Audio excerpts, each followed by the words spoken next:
Thank you.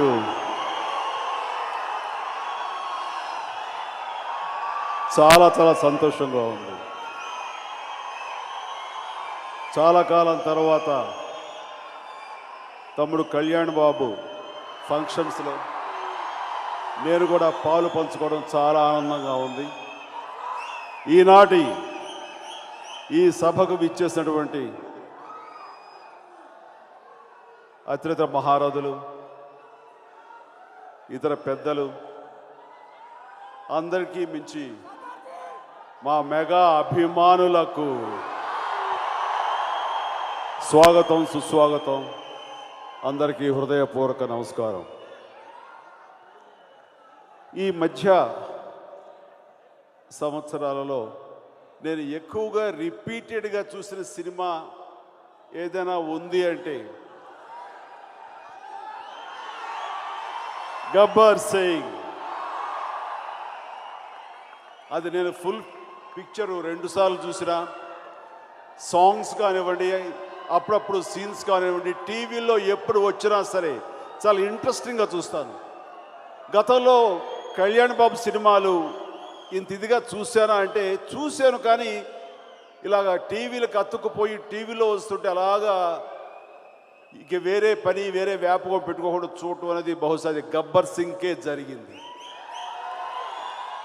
Gabbar సింగ్లో Pawan Kalyan Vishwaroopam, mass ఎంటర్టైనర్గా, full ఫ్లెడ్జ్డ్గా నేను అందులో చూశాను. అందుకనే ఇది కదా నేను కోరుకునేది కళ్యాణ్ నుంచి. కళ్యాణ్ ఈ రకంగా ఉండాలని కదా, ఈ రకంగా అభిమానుల్ని అలరించాలని కదా నేను కోరుకుంటున్నాను అంటూ ఎంతో ముచ్చటపడి పవన్ కళ్యాణ్ ప్రతి ఫ్రేమ్ కూడా నేను చాలా చాలా ఎంజాయ్ చేస్తూ ఆ సినిమాని ఎన్నోసార్లు చూడడం జరిగింది. ఆ తర్వాత ఆ సినిమా ఒరిజినల్ హిందీ దబాంగ్కి ఈ సినిమాకి సంబంధం లేదు. గబ్బర్ సింగ్కి దబాంగ్ ట్రీట్మెంట్ వేరు, క్యారెక్టరైజేషన్ వేరు. కానీ టోటల్గా కళ్యాణ్ తనదైన స్టైల్లో దాన్ని మార్చుకొని తనదైన ట్రీట్మెంట్ని, తనదైన ఇంప్రొవైజేషన్స్ని, తనదైన మాస్ మసాలాని అందులో జోపించి టోటల్గా డిఫరెంట్గా చేయగలిగాడు. అది దబాంగ్ ట్రెండ్ అది ఫాలో అవ్వలేదు.